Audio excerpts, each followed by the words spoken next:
Most people don't give themselves permission to dream because they don't have a strategy or a way to create it. Why would they have this big grand vision for their life? They already know their 9-to-5 job is never going to make that a reality. So they rather just kind of make excuses and settle in life and say, I don't want money, and rich people are greedy. All this stuff to make themselves feel better about the fact that they don't have a plan to achieve shit, which is what we give people permission to do by offering them a solution with what we have.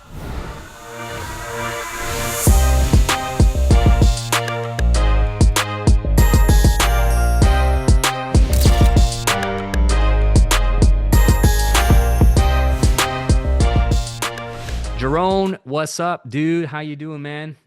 Your question is, how do you niche down when your goals go beyond just one niche? Hi, Balazs. I've gotten clear on my long-term vision and why an online business with an adjunct fits perfectly. Amazing, man. That's good news. I know you were working on this last time we were talking and trying to figure all this stuff out. So that's awesome news. I want to build a life where I have my own animal farm, a second home in sunny Spain, freedom to go on spontaneous trips, and most importantly, time to be there for my future kids. I don't want to sit my whole life behind a desk and never have time to really enjoy life. I love being outside, walking with my dog, and just living life on my own terms. But here's where I get stuck. In the online world, everyone talks about niche down. Pick one angle, one type of person, one message, but my vision has multiple layers. And when I create ads or content, I struggle with the following. Do I combine everything into one powerful message that shows the full picture? Do I create separate ad sets with different angles like freedom, travel, time with kids, nature, and just test what hits best? And what would you recommend if your dream life touches multiple areas? Curious to hear what your advice would be on this. Thanks, much appreciated. Yeah, dude, for sure. This is a very common situation, but where a lot of people get this kind of confused and mixed up is that your niche is not your identity. Okay. You're trying to solve the pain of the customer with your personal vision. So your brand is the bridge that connects, okay, your personal vision with your ideal client's pain. So essentially the outcome, what you were describing, is the outcome of your success. So like once you have money, once you have time freedom, and once you have location freedom, then what you're going to do with it is you're going to build an animal farm. You're going to have a second sunny home in Spain. Does this make sense? So you need to create the time, location, and financial freedom.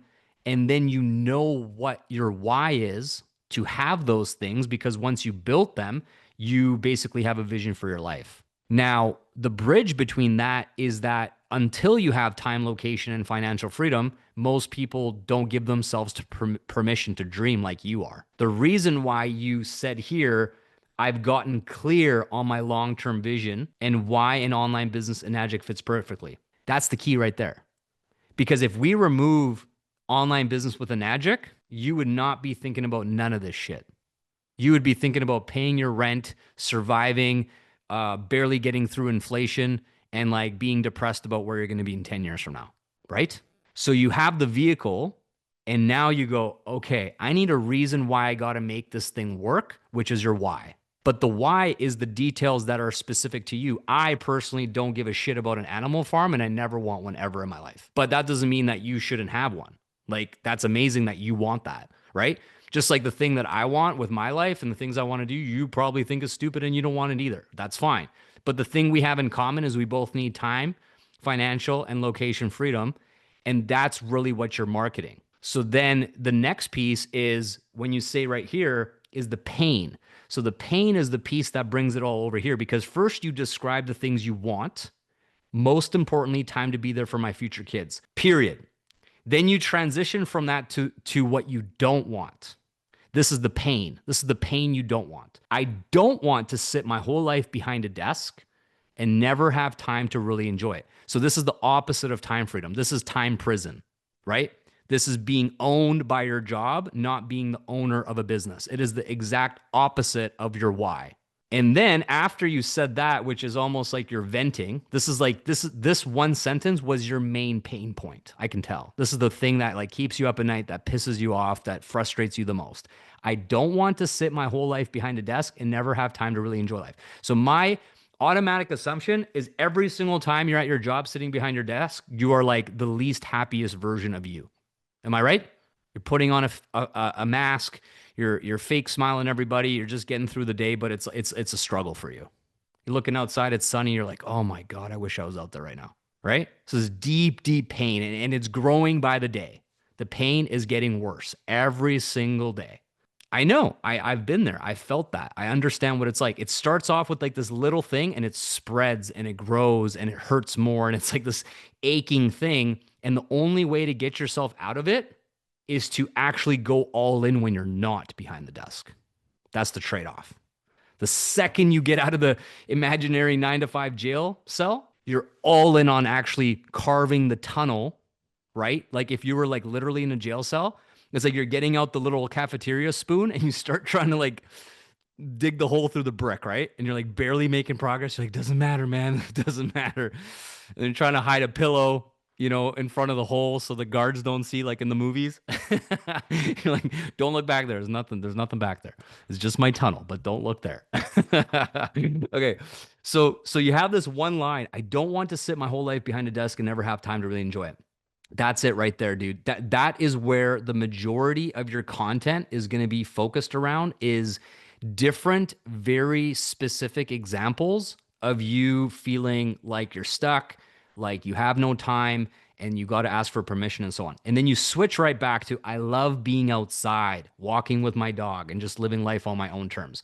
So you want control, you want choice. You want to be able to change your mind and say, actually, today I don't want to do none of that shit. I want to do something totally different. But in your job, you can't do that because, whatever your working hours are, there's no changing it. You show up, you show up, you show up, you show up.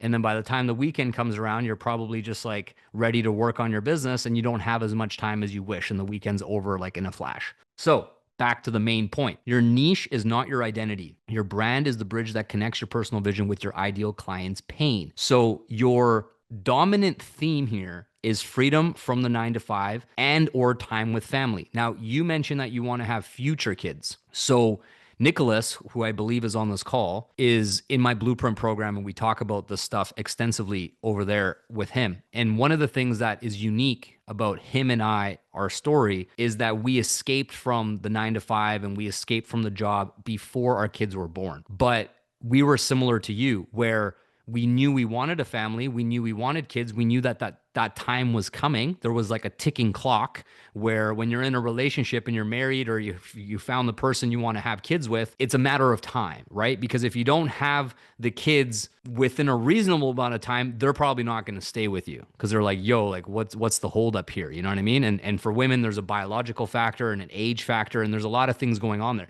So you kind of have a window, and you better get your fucking shit together.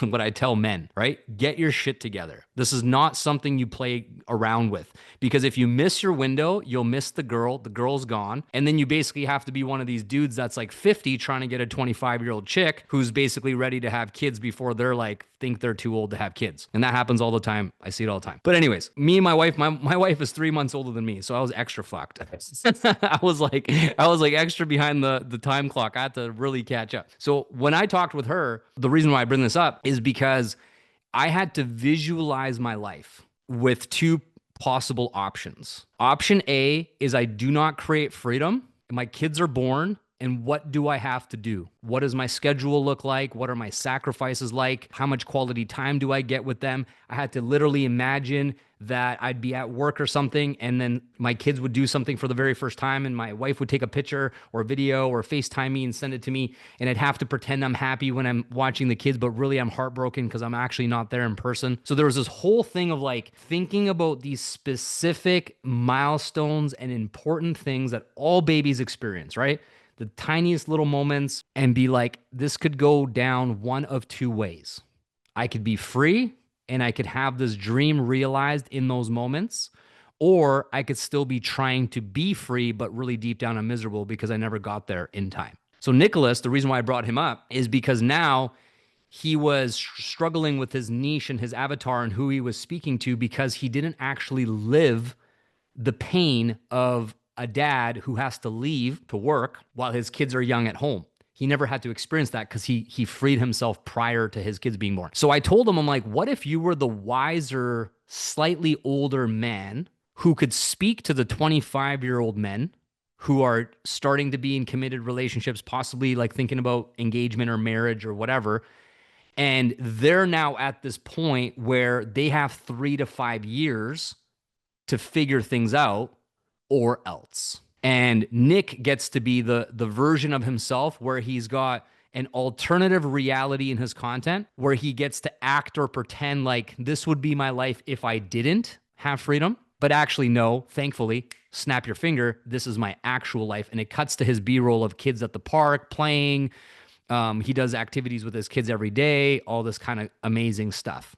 So you could do a version of that as well, where you're not free yet, but you also don't have kids yet. So in your content, you can talk about, this is my greatest fear. This is my the thing I would regret the most. And then explain that, like I was just doing, like talking about missing out on these milestones or not being there for your kids or barely seeing your kids, leaving before they wake up, coming home after they go to sleep, barely spending time with them on the weekend, right? All this kind of stuff. And it's very, very powerful content to do this. Now, your personal lifestyle, all the things you're talking about, animals, walking your dog, sunshine, outside, riding your bike, all the fun stuff that you do, you need to plan to do that stuff when you're not at work, and then make content of you riding your bike or walking your dog or being out in nature with the time that you do have. And then what you're going to do is you're going to add the next level version of this. So for example, maybe you walk your dog for 10 minutes, but you wish you could go on a 2-hour hike with your dog, but you don't have 2 hours. You only have 10 minutes. I'm just making as an example.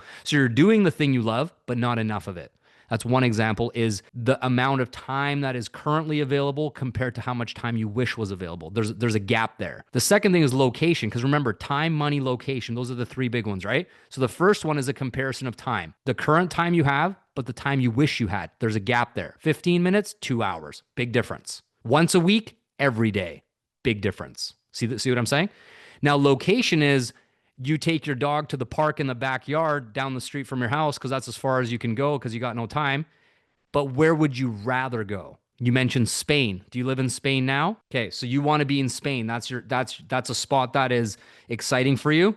So now what you can do is you can research parks in Spain, beaches in Spain, cities in Spain. And you can say, I take my dog to the local park over here and it's great and I love spending time with my dog in nature. But you know what? In the near future, I'm going to take my dog to Spain, to this beach, to walk here, and I'm going to have my house and my farm up the road in this little village, this little area. So you're actually speaking your goals and dreams into existence by being specific with the details. Now, what makes that powerful is if I have somebody talking about specific details, I know they're serious about their vision. You're not making some stuff up like, one sunny day and, just random vague stuff. You're saying like, this town in Spain is where I want to have a farm. If I'm watching that content, I'm like, this guy ain't playing around. This guy's got it on a vision board. He's serious. He's already picked the place and he's visualizing himself in Spain when he's at the park up the road. Does that make sense? So that's the way that you got to do it. So you have to choose your primary emotional driver that is the most important to you right now as your key for your content strategy. So is it time freedom? Is it family related? Or is it like freedom of location, right? Like that's going to be your primary driving. Then your brand storyline is going to lead with all of the layers that we're talking about, where you know where you're going, you have the vehicle, you have the business, and you have the vision, which gives you the confidence to know that you can make your dreams real, where most people don't give themselves permission to dream because they don't have a strategy or a way to create it. So therefore, like, why would they have this big grand vision for their life? They already know their 9-to-5 job is never going to make that a reality. So they rather just kind of make excuses and settle in life and say, I don't want money and rich people are greedy and, all this stuff to make themselves feel better about the fact that they don't have a plan to achieve shit, which is what we give people permission to do by offering them a solution with what we have, right? So that's how it works. Then when it comes to ads, you're going to be doing split angles and separating them so you actually know what is working. You're not going to say everything in one ad because if something is working or not working, you won't know the difference. So choose a topic and specific targeting like freedom, for one, traveling or relocating from the country that you're in to another country you want to be in, and using Spain as an example, talking all about that. Then also parenting, right? Like I said, there's a really big emphasis. I think parenting is such a universal, there's so many things that parents experience, no matter if you're poor or rich. Parenting is parenting. It's hard in a lot of ways for everybody. It's relatable for everybody, but the experience of parenting could be vastly different based on the planning and the preparing that especially men in relationships where they're the primary breadwinner and career focused person, a lot of things can be drastically different if you plan and prepare ahead of time, right? A lot of men, they are reacting. They like, once they find out their woman is pregnant, that's when they go, oh, well, shit. Like, well, what does that mean? And then it's like, I got 9 months to kind of come up with a plan. I'm not that type of person. I was like 10 years ahead. I'm like, I know for sure one day I want to be a dad. So I better get my plan together, get my vision together as soon as possible, because I know it's only going to get harder and harder and harder the closer and closer and closer I am to being a dad. And then now, literally, I'm financially free and I'm getting my ass handed to me with my second kid. Like, I'm getting owned, me and my wife. And we have, quote unquote, a lot of hard things in life figured out, but it doesn't make it any less difficult emotionally, with sleep, with juggling things, with like a toddler doing stuff and then like 7 month old doing stuff. Like, it doesn't make it easier. And we didn't become free to give up all of the, like, have like 6 nannies which we could pay for and then be like not experiencing parenting or family. That makes no sense. So it's like we outsource things that are non kids related to support ourselves around the house, but it doesn't make it any easier on like everything you got to learn and become. And it's a whole thing, right? And everybody who has 2 kids or more, you get it. You know what I'm talking about. You just get your ass handed to you, seriously.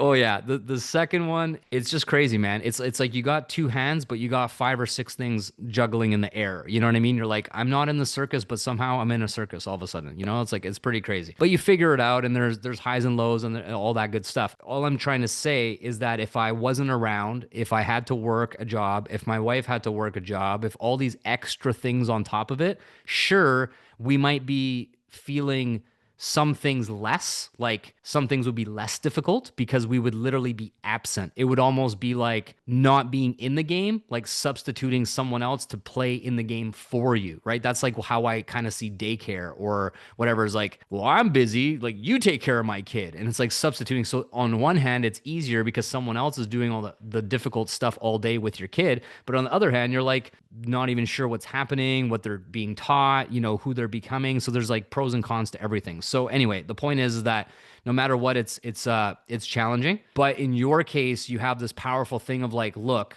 I'm this many years old right now. I would like to have a family in the near future, and I'm basically got this 3 to 5 year plan, this vision to set myself up so that once I have kids, my lifestyle, my schedule, my options, my choices have more flexibility to be able to support my family and for me to be more present in my kids' lives. And a version of that is true for you is strong marketing and content. All right. Any questions on that? Is that pretty clear?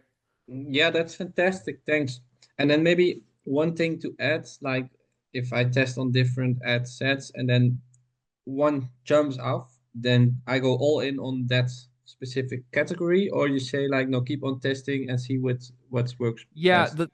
the philosophy is you want to always think about your ad strategy as 80% of your marketing budget goes towards your winners, the ones that are doing the best, and 20% of your marketing budget goes towards testing new ideas. Clear. Because you're once you kind of crack the code to something that works well for you, you still don't know for sure if something else could work even better. So you have to explore those different options. And the other Exactly. thing too is that developing that skill of testing is so powerful because as you grow and develop yourself as a leader and a business owner, you will change. your priorities will change, your goals will change. You know, you are going to evolve as a person. So often what happens with a lot of people I coach is they find their bread and butter that gets them leads and gets them sales, but they keep growing and growing and growing. And then 2 or 3 years later, they feel really disconnected from who they're marketing to because they no longer kind of want to talk to those people because they're at another level. So by you having this 20% testing strategy, you're always just going to be constantly doing that even as you grow. So then let's say 2 years from now, your 20% of testing will actually be on like testing the new level that you're at. And the 80% will still be generating you sales that you're kind of transitioning out of that place. Okay, clear. Thank you very much. Yeah, you're welcome, and keep crushing it. And I love that you got clarity on your vision because once you have that target set of exactly closing your eyes, and you're like, this is going to be my future, this is going to be my lifestyle. It's very very difficult for someone to fall off.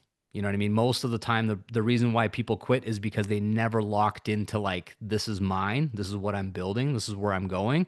And because of that, your motivation just isn't Mhm. there, right? Your desire to create that isn't there, but it sounds like you're getting more and more clear. So that's going to make sure that you get those results.